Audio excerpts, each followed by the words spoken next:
For this month's Star Wars review, I knew I wanted to do something that was appropriate for Halloween. It's October, and it's all about spooky images and all those iconic things that we all associate with Halloween, whether it be vampires or werewolves or zombies or Frankensteins or whatever the fuck. I knew I wanted to do something that tied that Halloween imagery into Star Wars.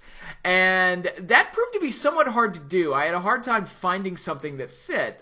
My original idea was to do the Dark Lord trilogy, which centers on Darth Vader. I also toyed around with doing the Darth Bane trilogy, which obviously centers around Darth Bane. Those didn't really fit what I was looking for, though. Those are bad guy-centric. They're not really Halloween-y. They're not something that immediately jump out at me and scream Halloween. What I was looking for, even if it was silly, something like Luke Skywalker turns into a werewolf. Like something silly, or something that harkens back to Frankenstein. Basically something that fits within the mold of Halloween, set in the Star Wars franchise. And God bless a friend of mine, he pointed me in the direction of this particular tale, Death Troopers, which I do not own a physical copy of. I listened to the audiobook through audible.com. I first came across audible.com while watching movie reviews from Chris Stuckman, and he had recommended them, and yeah, he's absolutely right. That's a great website, audible.com. You get your first audiobook for free, and they're part of Amazon, so even more of a reason to do it, because Amazon's great. But they have a wide selection of Star Wars audiobooks, in addition to many other things. So, given that this was a more horror-centric Star Wars story, I knew I wanted to experience it through audiobook, because I knew the narrator would, hopefully, at least my hope was, I hoped that the narrator would really emphasize the horror aspects of it and read it the way it should be read, and he absolutely did. The narrator was Sean Kinnan, and he did a fantastic job. I was really happy with his reading of the book. But what's the book about? I said it was Halloween-centric. Basically, the way it was sold to me, zombie stormtroopers. That's what it's about. And I was like, okay, so that's exactly what I was looking for. Something, again, even if it's silly, just give it to me, and I'll try and make it work. But listening to the audiobook, the book was written by Joe Schreiber, whose goal with this was to really just have a horror story in the Star Wars universe. And I feel like he succeeded. I really enjoyed listening to it. Again, it comes across really well in the audiobook style. And basically, while I was reading this, while I was listening to it, I was getting visions of like The Shining and Alien, as well as, Romero zombie movies, all rolled into one. Very good horror read, and if that's what you're in the mood for, I highly recommend this, because I thought it was a lot of fun, and I really enjoyed it. And again, I especially recommend it that you get the audiobook version, because I feel like that enhances the experience and really captures kind of a creepy mood throughout the entire thing. But basically what it's about, there's a prison vessel of the Empire, so this is set during the events of the original trilogy, maybe a little bit before the original trilogy, and I'll explain how I know that in a minute, but basically it's a ship full of prisoners. The main characters are the two Longo brothers, Trig and Kale. Their father was recently executed by Captain Santoris, and ultimately the vessel comes across a vagrant seemingly abandoned Star Destroyer. And when the stormtroopers go to explore, they ended up being infected with an experimental virus that the Empire was working with. And ultimately, everybody on the ship becomes affected except for a select few.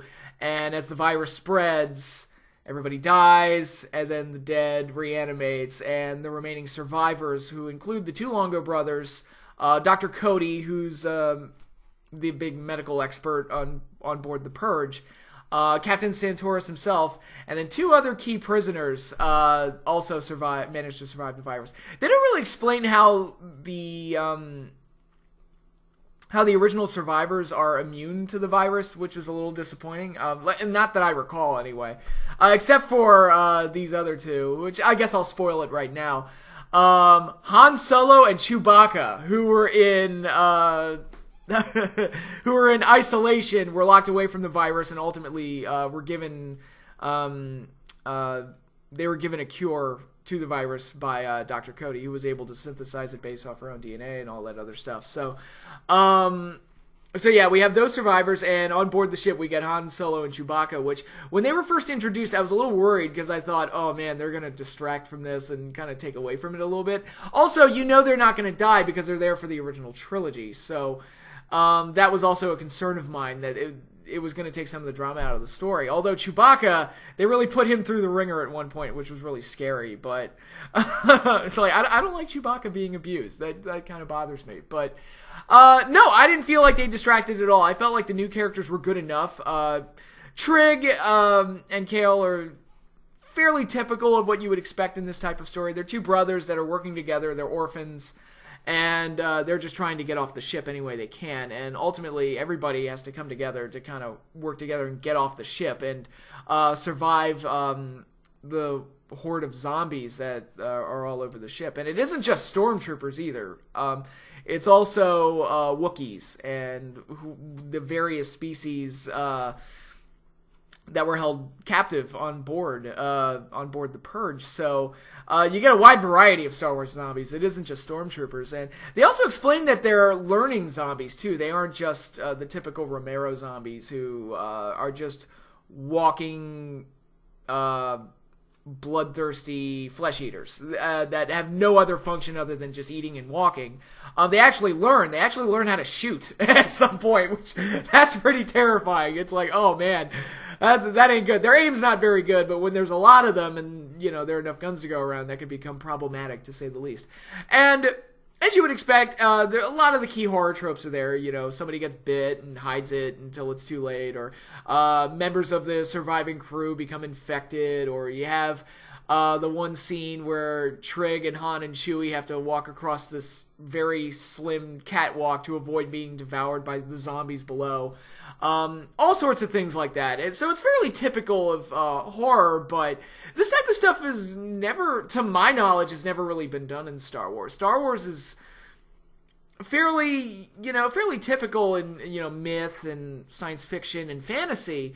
Never really ventured into horror before, not, at least none that I ever read or experienced until I experienced Death Troopers here. So that gives this story a certain uniqueness to it that I really appreciate. Again, I felt like I was getting a very different experience from the normal Star Wars novel, especially since I've been reading, most of what I've been reading lately are Old Republic and prequel centered.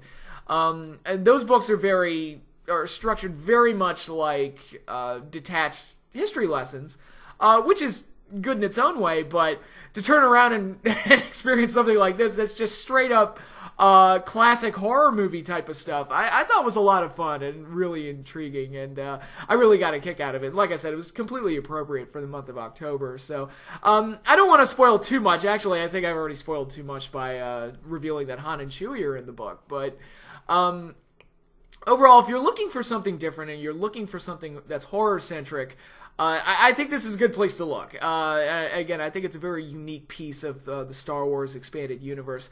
It's not perfect. Like I said, they don't always explain a couple of things, and even the way they ultimately deal with the zombies is a little anticlimactic, I felt, but overall, I did find the book to be very entertaining. Like I said, it does, it covers ground that a lot of other Star Wars stories don't cover, so I thought it was very good. And the characters are fun, too. I especially like Dr. Cody and her interaction with her medical droid, who she's affectionately named Waste. I actually thought that some of their banter back and forth was really good, especially as things were getting worse and everybody was becoming infected, and they were the ones that were trying to figure out what was going on. So, yeah, fun characters, different setup, plenty of horror elements made for, I thought, a pretty fun experience. So, once again, if you're looking for something different and looking for a Star Wars horror story, this is the only one that I know of. I'm sure people that are more knowledgeable are aware of more, but as the first Star Wars horror story I've ever read, it was really good. I highly recommend checking out the audiobook because the narration was so good that I could picture everything as it was going. And even the voices used for like Han Solo and Captain Santoris and stuff like that was all fairly well done. So again, go to audible.com, check out the audiobook of Death Troopers. It's really, really good. And like I said, perfect for this season. So can't ask for anything more than that.